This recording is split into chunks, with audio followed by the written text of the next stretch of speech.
Hi everyone, welcome to this interview with Akeem Dodson. He has played for the USA team, and here I am with my questions to for him to answer. So my first question is, what made you pursue the sport, especially in this country where it hasn't like kicked off as well as in other countries? Well, I would say my father probably was the biggest encouragement. He was always big into cricket, always had a passion for it. But I always liked cricket myself as well. I had spent a lot of time in Guyana as a kid in Guyana, where my father is from, and I had picked up the passion for cricket there. I think more than anything else. But here in the United States, when eventually why I eventually gravitated towards cricket was because cricket was uh, that thing that was very different from what everyone else was doing. For me, I was always that kind of person. I would always wanted to do what was not exactly normal. Most kids wanted to play basketball or baseball. I preferred cricket. I like playing cricket because not a lot of people could say, "Hey, I do that." I could say it, and I had that opportunity and that privilege of saying I'm a cricketer, and that I think is probably what pushed me more than anything else towards cricket. And like, what steps did you take as like when you were younger to like get to such a high stage? For sure, I think more than anything else, especially when you're younger, what gets you to the next level is dedication. You need to have that certain, because a lot of times, especially when you're young, you might not make the team, you can get left out. Someone is going to say you're not good enough or something else, but it takes this personal drive within yourself to say that this is what I'm passionate about and this is what I want to do, and I'm going to go for it. And what were your like idols like growing up? Like who did you see the most when you were younger?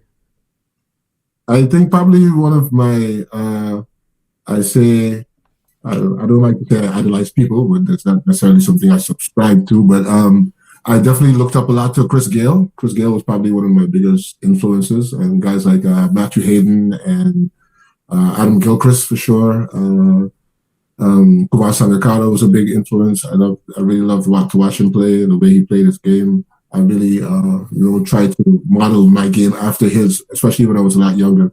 And as I became older, I came into my own as a cricketer. But when you're young, it's good to have that sort of role model, someone to model the game after. I would say, well, for sure, if in the world stage, my biggest influence was definitely I think Kumar Sangakkara, and I had a very great very, very great influential coach when I was younger. His name was Kenneth Wong.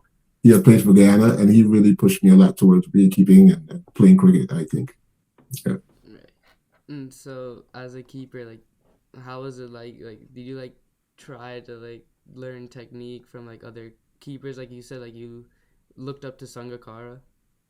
Yeah, for sure. And with keeping, especially when you're just learning the game and just learning to really keep, it's good to have a model. That's sort of someone to whose technique to copy, someone to emulate, right? Someone to teach you or to someone to try your way. But I think for me, because I was always such a like I said, I always like to be different and do different things. For me, I think especially beekeeping, I sort of adapted my own style. I like to do things my own way.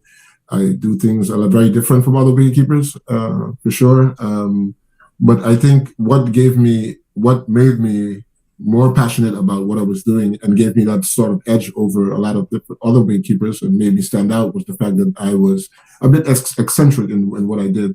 Um, I remember Jack Russell also was also a big influence. I really loved the way he kept the wickets, the old English wicketkeeper, and the way he would always wear, in with white clothes, he would wear these dark black gloves and things like that. I would always, wear very flashy gloves and do things like that to just stand out a bit more on the field and things like that. I think came into my game and really helped to, fashion the cricketer I became. So what does like a typical training session look like for like both your batting and your keeping? Well, I work a lot on my fitness. I believe fitness is very important within cricket. It's a very large portion, a very very large portion of how to refine your game is in fitness. But for me, it's usually about a 20 or 40 minute fitness routine, and then I would bat. Based on when I'm training by myself, I try to do at least about 30 to 40 minutes batting, and then keep. I usually, depend on which what is coming up soon. Like, so if I'm training for T20s, I would focus on catching or receiving at least 120 balls, so something like that. For keeping in different positions, different different lines, balls coming off of a thrower, or balls just up from the hand. Balls fast, balls slow. Try to make sure I receive those balls, because in a game, especially going through the passage of a game, a lot of the times when you lose focus is when something goes wrong. And having that focus and just being able to sit there for that period of time where you're receiving those balls, or at least seeing those balls, is important. I still play 50-over cricket, so when I'm in gear for 50 overs, I would up that tally from 120 to maybe 300, or even 300 plus. 50 over could be a lot more grueling, so I like to overestimate or overdo more than I need, so that when I'm in the situation, I could, be there for the full length of the game. I think that's important. A lot of people don't take into perspective what exactly that they're training their body for. Especially younger cricketers. You run out, you want to run, you want to bat, you want to bowl, you want to do the good things, but you always, a lot of times we forget, it is in the simple routines that we are able to teach ourselves the master classes that we need to adapt to win the games when it's important, right? Yeah. Yeah. So going more to like the international stage, like can you just share like your journey and like how you made it to such a big stage? Well, for me, like I had mentioned before, I was always very passionate about the game. I love cricket. Cricket was, especially, well, it is now more and more still on my lap like that. But I mean, before, when I was really young and really passionate about the game, cricket was all pretty much all I did, other than probably go to school and do and work. I mean, it came to a point where I actually stopped going to school just so I could keep playing cricket as much as I wanted to, right? So for me, I made those sacrifices because I had that passion for the game, and not only did I have the passion, I set these goals for myself that I wanted to. This is what I wanted to do. If I wanted to be a professional cricketer, I had to put out the kind of work that gets me, or at least prepares me for that professional interaction, right? And I think more than anything else, what I think a lot of people miss, especially here in the United States, where cricket is always, especially back then too, it was always very hard to find, right? Cricket is something you had to go out and get it if you wanted it, right? So make sacrifices to go put yourself out in places where cricket is playing and making yourself available when you need to be.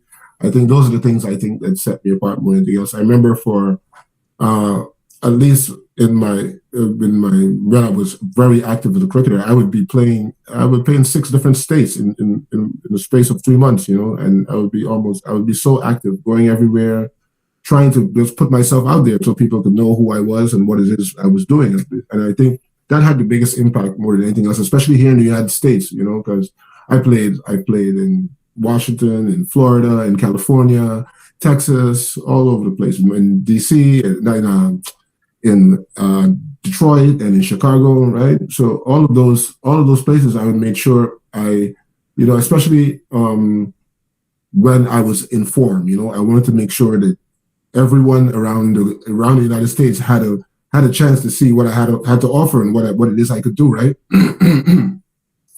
Without making that sacrifice to put yourself out there, it's very hard for anyone to notice you, especially in this very close community that USA cricket is. So you're saying like mostly is like dependent on the mindset, right? It's your mindset, right? Mindset is the most important thing, right? Especially when you're younger, especially for younger cricketers. Between the ages of 16 and 21, the difference in talent is usually very large, right? There's a big talent gap, right? But a lot of times you'll see by the time the age of 25, the cricketer who is still the best is the one who has the mentality to keep working on his game, right? Forget about how talented he was or how good everyone thought he was. He puts in the effort year after year to be just a little bit better, just a little bit better. And by the time he gets there, and when everyone is looking for that someone like him, or it's just looking when the opportunity arises, right? When the opportunity comes, he's there to accept it. And, you a lot of times, especially I notice for myself, I remember I wasn't always the most talented cricketer, right? Especially the most talented batsman. I could catch very well. That made me a very good wicketkeeper. And so I trained very hard. I worked hard at it. I became much better, right? My reflexes got better. I got sharper. And then slowly, my batting really started to improve. And before I knew it, by the time we were done with under 19s and we were up into that 23, 24-year-old stage, I was almost like the only one left, right? Around my age group who still had the passion and the fitness to still keep going. And, it might be sad, but it happened to some guys. They just lose the interest in wanting to play cricket anymore, and it happens a lot in the United States. So mindset is a big thing, especially where cricket is not so conducive, or cricket is not so such a popular sport, right? It's not such a mainstream sport. I don't like using that word mainstream because other than outside the United States, cricket is probably the biggest thing in the world. Okay, so, but cricket is not one of these high definition sports, right? You're not in the public eye as much. It's much more underground sport, right? In order to keep yourself motivated, it's all up to your own personal mindset. Set your goals. You need to know what is it you want to accomplish and go for it. Don't ever look back. So I know you mentioned like playing in different states, and obviously like when you play for the U.S., you play for like different countries. So like moving around, like how do you like adjust to like different playing conditions? Like every country will have their own pitch conditions. Well, I think for sure, at least there's always, unfortunately for us as United States, we never ever got a chance, most times, especially when I played, we hardly ever got a chance to get there and have a chance to acclimatize. So that was always one of the biggest things for us, right? How do we adjust once we just get in? For me, what the tools I would utilize is just having a little bit more patience, especially with batting at the crease, right? You need to give yourself, and that's the thing about we always forget, especially in limited over cricket, right? You always have more time than you think. Batting, bowling, there's a lot of times you think in these 6 ball periods, but there's a lot more 6 balls when you string them together. There's a lot of time. So you need to give yourself that little bit of opportunity, right? That small amount of time just to adjust to this new environment, right? You let the ball come to you.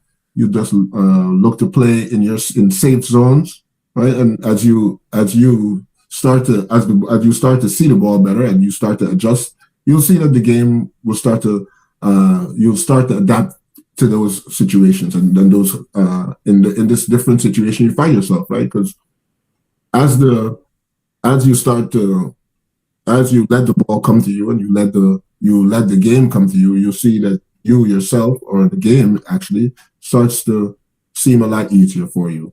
You know, one of the biggest things we always try to make sure we focus on batting is timing, right? Making sure we get time. Timing is very important. So, especially flying into a new place, one of the hardest things to first get to pick up, right, is your timing. So you just focus and stay compact, stay in that safe zone until the timing is right, and you'll feel once the timing is right, then you'll be able to play your natural game. And going more into the games, like before any game, like how do you just like prepare both physically and mentally? Well, they're always as you learn to set goals for yourself, you learn to start making routines, right? And it's very important to have routines especially when you're traveling a lot, right? Traveling a lot, and then you're having to adjust to these different situations, especially uh, not only conditions, but temperatures and all these other things. The important thing is to just, like I said, give yourself more time, give yourself some time, take time and just, work yourself in. Um, you don't want to uh, overthink the situation, right? When you're in there. The most important thing when you get to this new, when you get on to this new, in this new venue or this new situation, right? Here you are. what you do before the game. It should be those same things you did in practice the day before, right? Once you're able to have those routines, pre-game, you do a small. Well, for me, I do a lot of yoga and a lot of mental training. So uh, having those simple routines that you always do, so there should be something simple, right? So small prep before the game, small warm up, a small mental warm up, right? Do whether it's counting or folk or meditation or just playing things over in your mind, like visualization, that sort of thing. I think so all those things are helpful, but just finding one that works for you and doing that before every game is important. And then, having a warm up, setting yourself mentally for the game, and then going out and executing those things in very small increments, right?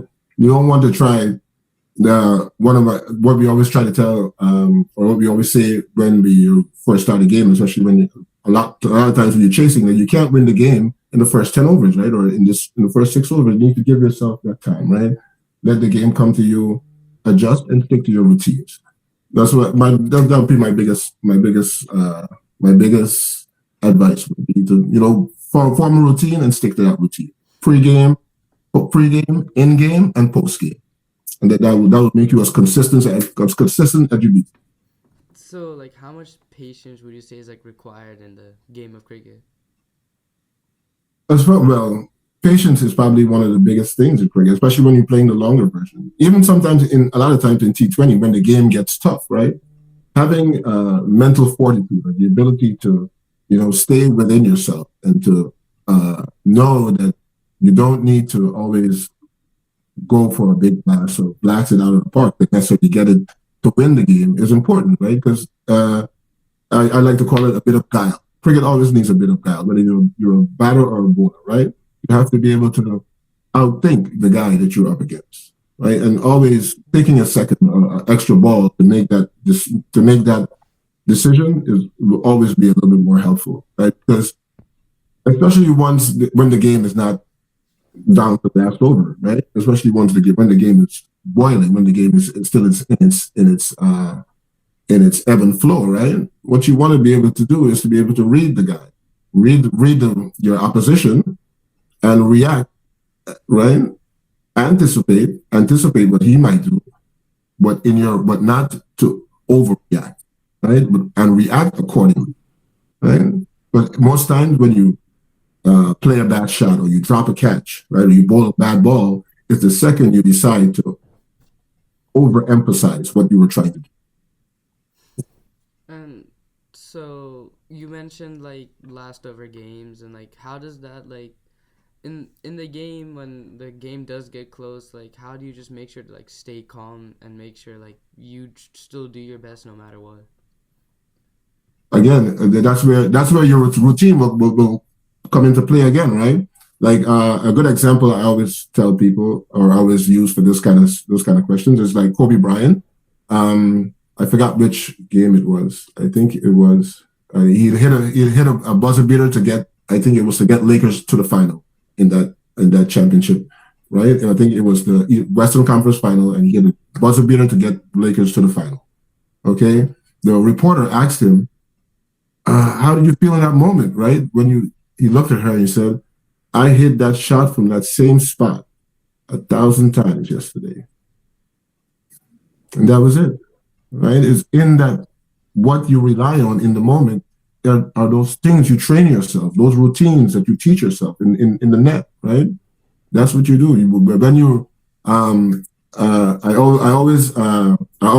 I also recommend a great book for learning this technique. The book is called Blink by Malcolm Gladwell, right? And the power of thinking without thinking. So it analyzes what they call the zone, right? What is it that a player or someone feels when you're in the zone, right? He makes a great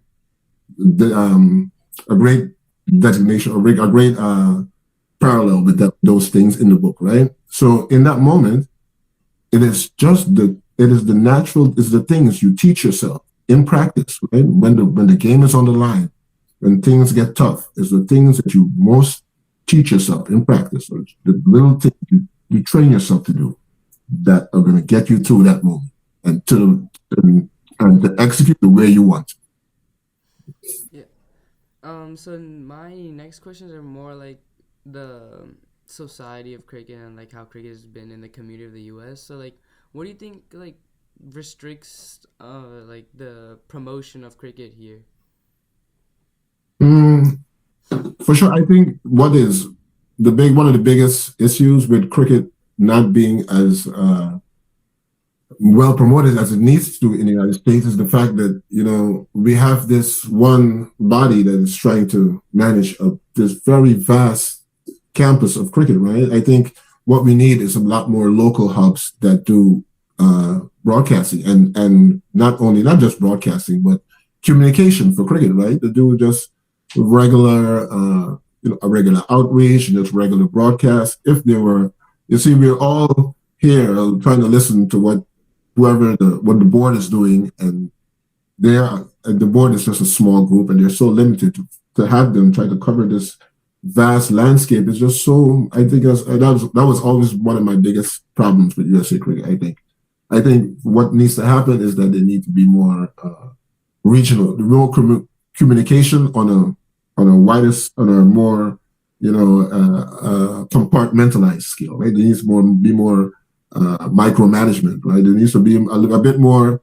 Here, I think right now they're calling it the zonal level, right? At the zonal level, there needs to be more communication and more outreach done to the public, right? That's the biggest. That's always been one of my biggest qualms with USA Cricket and how they decide to do things. But we're hoping in the future that actively we can work together with USA Cricket to broaden this web of communication, that everyone else could be more informed and more well educated on what USA Cricket is doing and how they can do better. Right? I think that's always everyone always. I always get a lot of emails, a lot of questions, a lot of messages all the time about I want to come to USA Cricket. I want to play for USA. I want to play. Some people sometimes it's just somebody looking for a club, right? I just want to play. I live here, but they don't know how, right? But for some reason, I guess not for some reason, I know why, because I'm very active online, and I reach out and I do all these things about cricket. So people reach out to me all the time, right? About how you're in America, how can I find cricket? I'm looking for cricket. I just so I always think that especially on the zonal level, I would say even more. There's enough cricket around the United States now to even go say on the state level, right? In every state almost, because there's so many states now. In almost every state now, there's cricket being played.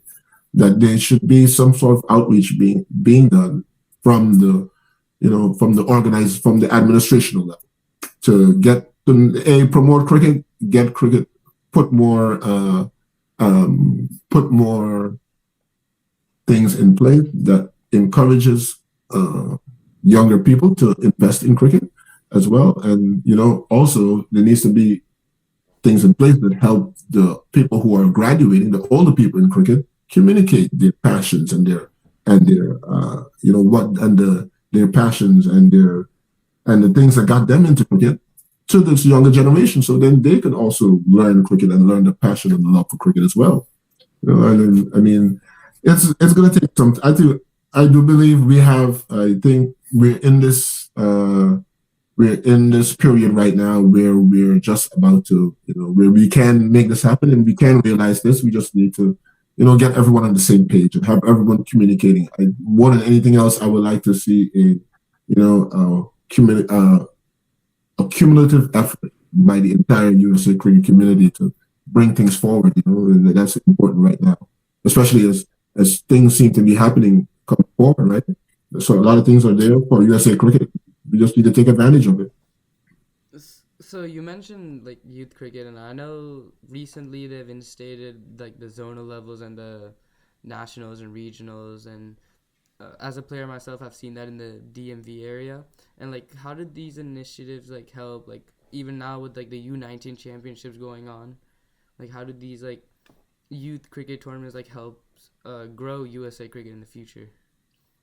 I think those are the most important tournaments for future growth, right? Because if when we look at it, I mean, I was a product of one of those tournaments, right? Yeah. It was those years that we were playing on the 19s, those rivalries, those friendships that we made that gave us that passion for the game, And I think having those, more than just having the opportunity to hit the ball in the net and play a few games every now and then, having that national competition for under 19s and under 15s really gives the young kids something to look forward to, right? I mean, as an adult cricketer, you have aspirations of playing minor league and major league or playing for Team USA.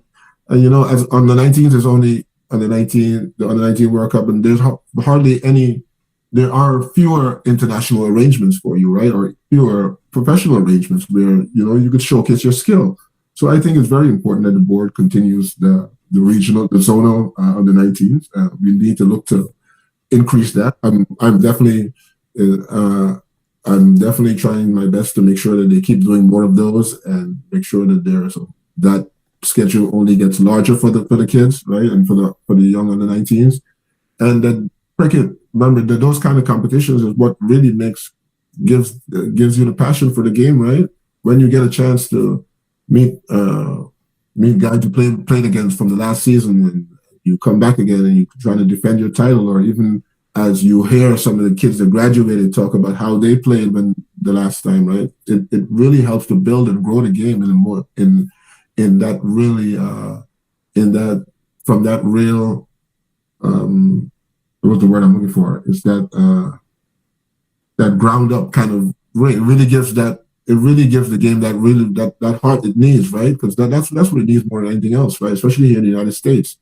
A lot of times people look at the cricketers that are playing for Team USA and say, "Oh, that guy's from here, that guy's from here." But when you actually look at it, when you look around in USA cricket, most of the kids who are playing cricket here now in the United States, they were born here, right? Most of them are American as baseball and apple pie, okay?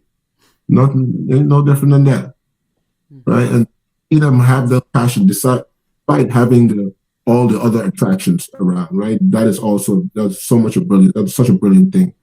And to make sure that they keep having that passion continues to grow, it needs active competition.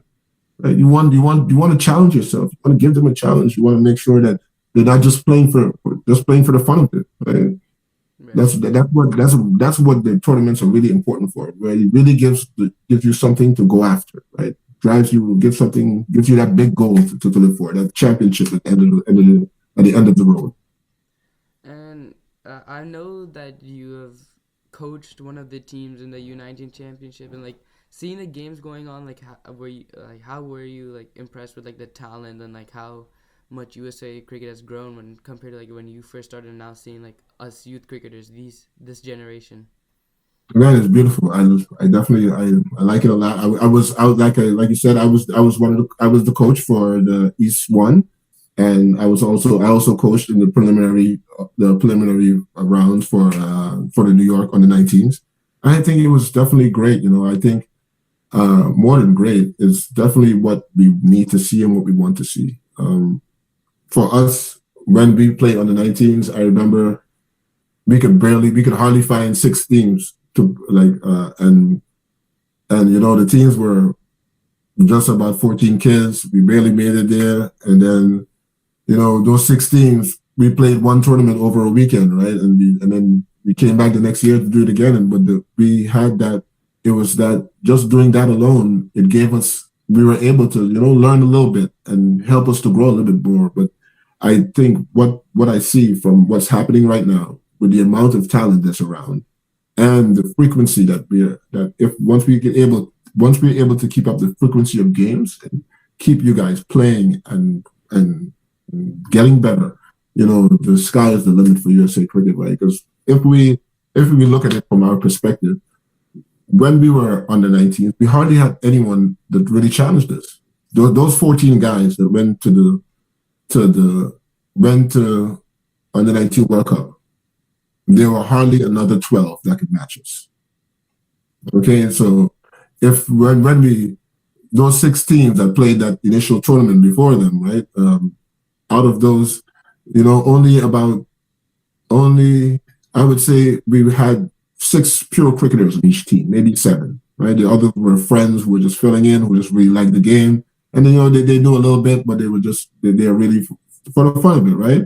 Yeah. But now today, most of these teams that you guys what I've seen in from the under 19 tournaments from last year, for the last season, for even for what is building up now, the competition is much more. Is much more. It is much stiffer, much tighter, right? So you guys have a real challenge when it comes to who's next, who's coming up. So that having those challenges are going to give you guys the opportunity to grow even more, right? Because when you're faced with a challenge, you will be able to learn a bit more about yourself every time. I mean, for us, we had competition once a year or maybe twice a year, right? We meet on these weekends and play. And other than that, we would have to play in the leagues with the adult or try to learn our best just in little coaching sessions we had when we would get together sometimes. But there's very much opportunity there for you guys to build with these teams and become much more greater cricketers than you could ever imagine. Yeah, and so now with MLC becoming more widestream, like more people have seen like those matches, and it's becoming more popular. And now that USA had successes in the recent T20 World Cup, like you think this is like impacting like cricket popularity in the US, especially among people who don't know much about the sport? Yeah, I think what Major League is doing is what needs to happen. What um, even you might be able to. There are so many arguments that you could make about what they're doing and how they're doing it, but the fact is, there needs to be a professional structure in place that not only promotes cricket in the United States, but it puts the United States cricketers on that pedestal. Okay. Um, People like to watch the NBA and the NFL and those kind of things because when it first started, people went there to watch it because hey, people wanted to know why are you paying these people so much? Okay, so a lot of people just showed up to see that. But as what is going to happen, what we would like to see more with Major League, right? And Major League is now filling that space, right? That they're inviting all these great cricketers to come and play here in the United States, and they've included some of the best cricketers here in the United States as well, right? What we would love to see is that for that to become bigger, right? We want to see more teams in the major, more teams in minor league as well, right? So that when those 120 under 19 players that are playing right now, those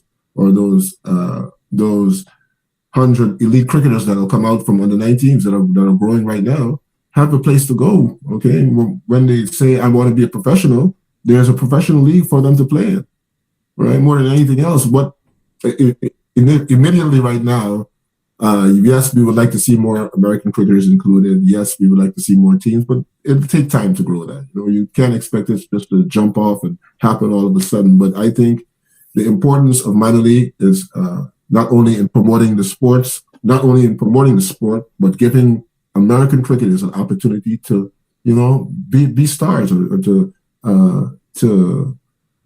to play, to have the opportunity here in the United States on home soil to say that, hey, we're playing at the highest level, right? We don't have to go say we're playing CPL or IPL or somebody's other thing, right? There is an opportunity right here for you as an American cricketer to play a professional play in a professional league, and that is you know it gives a great viewing opportunity for those people who don't know cricket. It's a way for the cricket to reach a wider audience, and it gives and the cricketers that are growing now a goal. It gives them that thing to shoot for, right? Hey, I want to play major league. I want to play minor league.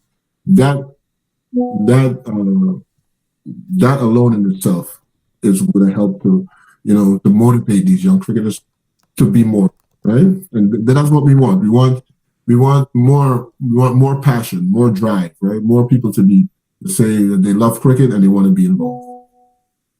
And so with MLC, there's obviously players from different countries coming on, like Lockie Ferguson and Cummins and Travis Head. They all came to play in this tournament. Like, how does this like improve the USA players, and like how does this just give them like some experience playing again as some of like the top cricketers in this level?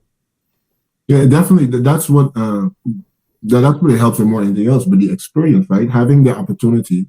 to play with cricketers who've been on the world stage, who've been all over the world in so many different conditions, in in so many different kind of situations, right? There's always something you can learn from them, right? So the cricketers the USA cricketers who have the opportunity to play with them and to see how they organize their game have the chance to learn that and to apply that for themselves. I think um, what I wish I would say personally, I wish they would come and stay a little longer, right? So they can be a little more involved in the community. But that might be a bit much to ask for. But it will definitely having them here will encourage more and other cricketers to be interested in saying, hey, well, maybe I could go to USA and help out, or maybe I might have maybe there may be something for me in the United States where I could teach someone or end my career, right? There's always other ways, especially off the field, that you need cricket to grow. And having those people, inviting them, having those international players from those other countries, also invites the administrators from those other countries to be interested in the United States. And together, for sure, the United States needs help for sure in all aspects of the game, right? In order to get forward, in order to push the game to where it needs to be. So the more interest we could garnish, and the more personnel that will be interested in forwarding the USA cricket enterprise. That is, I think that is a plus, and we need that more than anything else right now. So like one fun question is like, what was just like your best memory in like just any form of cricket, any cricketing game or what? Best memory.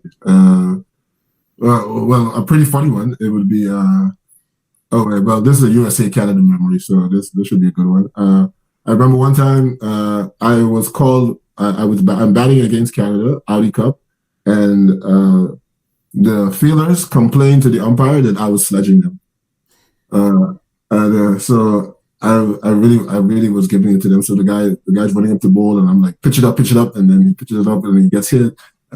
So they run to the umpire and say, what is he doing? And it was I was angry because we fell first. I was angry since early in the game because the umpires were just being so favorable because we were playing there in Canada, and they were being just so, oh man.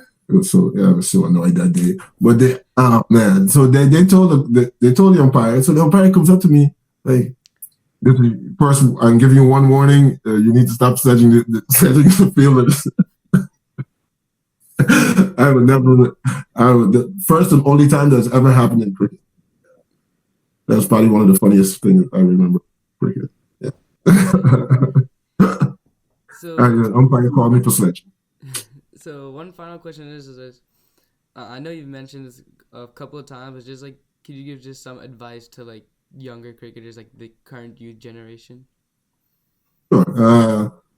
I would say if there's for every young cricketer out there, what you wanna, if you are, well, we love cricket, we know that, but what you want to do is to don't give up. If you have even the inkling of passion now, well, go for it. Right? Cricket is a great sport. You play cricket and you'll see the world. Don't give up. Right? Focus. But for every active cricketer who's there, want to get a little better, start setting goals. Okay? Set goals. Go for them. You won't ever get. You won't get anywhere unless and you can picture it. Unless you put it out there, right? Say, this is what I want to do, and go for that, right? Set the goals, plan for the goals, you'll get there. Yeah. So that does it for all my questions. It's been a pleasure to have you on and share your expertise in this field. So again, thank you for coming on, and that does it for this interview, guys. And thank you guys for watching.